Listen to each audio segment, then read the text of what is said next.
So that's why you got our bodies half down, because you're gonna be that upper. Yep. All right, Bob and I are gonna work on this drill. Bob's just gonna stationary pose here. Everything you practice, even Bruce Lee talked about it. He's like, you gotta practice on hitting different targets. You gotta practice on different weights of weapons. It's no different with the Muay Thai. Muay Thai, again, you have different types of gloves. Some of the gloves are 10 ounces, 8 ounces, 15 ounces, 16 ounces, whatever. So you practice hitting each other with different weighted padded gloves. You practice each other with just the hand wraps around it. You practice seeing the difference of empty hand, because a lot of times hitting a bag, you can empty hand, you're gonna notice if you don't have the technique right in a tight clinch, you're gonna mess up your knuckles, you're gonna mess up your, break your knuckles, break your wrist. So there has to be a practice point for all the different movements. Brass knuckles, most places they're not legal, however, you still wanna practice. What I like about the brass knuckles is you have a piece of weight. And it's just the same idea if you had a roll of pennies or a roll of coins, you have something in your hand that gives you that extra type of grip position.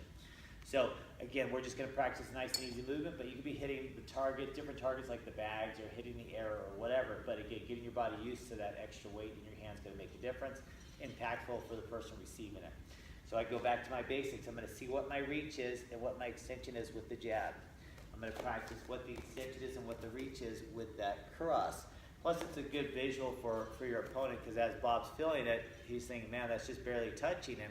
I wouldn't want to get slammed in the face with the brass knuckle. So it gives you an awareness if somebody has it to stay further back. And then you've got your hooks pivoting in. You got that to the throat, you got that to the ears, the jaw, the neck.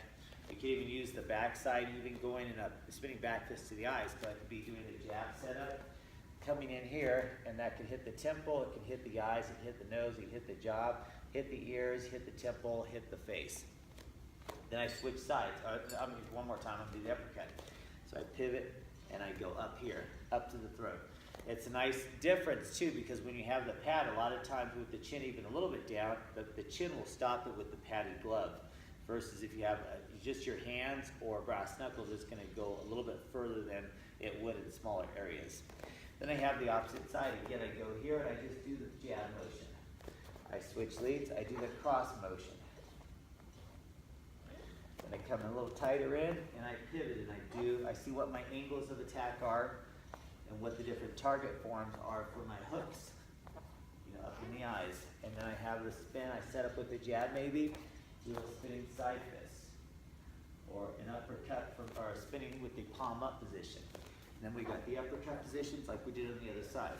So the whole idea is, again, you could have a paper target in front of you, you could have a bag target, you could have a piece of wood, which is kind of nice because you got the knuckles protected.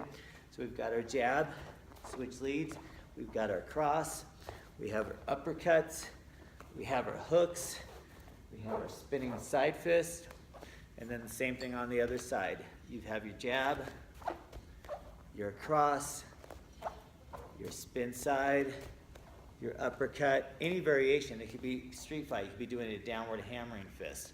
So again, if it's not brass knuckles, same thing, I'm gonna put pennies, a roll of pennies, a roll of quarters in my hand, or just have some type of additional improvised weapon. This could be a knife in my hand. It's something that's weighted, that I have the knife and I can still emulate the jabs and the crosses.